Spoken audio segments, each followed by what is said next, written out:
ஆனா ஒரு நிரபராதியை கொண்டாடுவது போல நம்முடைய முதலமைச்சர் மு க ஸ்டாலின் அவர்கள் செந்தில் பாலாஜி அவர்களை கொண்டாடிட்டு இருக்கிறாங்க. நிரபராதியை கொண்டாடுவது போல செந்தில் பாலாஜியை காந்தி போல முதல்வர் ஸ்டாலின் கொண்டாடுவதாக பாஜக மாநில தலைவர் அண்ணாமலை செய்தியாளர் சந்திப்பில் தெரிவித்துள்ளார். அமைச்சர் செந்தில் பாலாஜி திரும்ப அமைச்சராக பொறுப்பமைக்கப்படுவார். கல்வி செயல்பாடுகள் இருக்காங்க.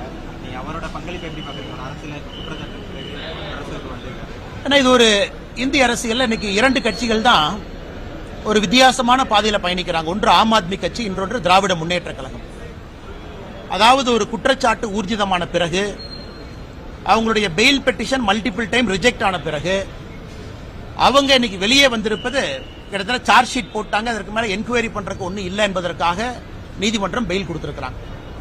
ஆனா ஒரு நிரபராதியை கொண்டாடுவது போல நம்முடைய முதலமைச்சர் மு க ஸ்டாலின் அவர்கள் செந்தில் பாலாஜி அவர்களை கொண்டாடிட்டு இருக்கிறாங்க. இது ஆச்சரியம். இதேதான் ஆம் ஆத்மி கட்சியில் நடக்குது. இன்னைக்கு ஆம் ஆத்மி கட்சியோட நிலைமையை நினைச்சு பாருங்க. அதனால் இது புதிது கிடையாது. ஊழலோடு மலிந்திருக்கக்கூடிய திராவிட முன்னேற்ற கழகம் இன்னைக்கு பெயில்ல வெளியே வந்திருக்கக்கூடிய ஒரு மனிதரை ஒரு காந்தியாக, காந்தியவதியாக கொண்டாடுவது புதிது கிடையாது. தமிழகத்திற்கு மக்கள் பார்த்துக்கிட்டு இருக்காங்கன்னா, மக்கள் இதை நல்லா உன்னிப்பா பாக்குறாங்க. கிட்டத்தட்ட இந்த புதிய அமைச்சர்களுடைய அந்த பதவியேற்பு என்பது அவர்களுக்காகவே நிறுத்தி வைக்கப்பட்டதை போல முதலமைச்சர் எத்தனை நாளா காத்துக்கிட்டு இருந்தார். அதனால் இதை பற்றி நான் அதிகமாக பேசுவதை விட தமிழக மக்கள் அதெல்லாம் பார்க்கறாங்க. வருகின்ற காலத்தில் அவங்க பதிலடி கொடுப்பாங்க. செய்திகளை உள்ளது உள்ளபடி தெரிந்து கொள்ள ரெஃப்ளெக்ட் நியூஸை சப்ஸ்கிரைப் பண்ணுங்க.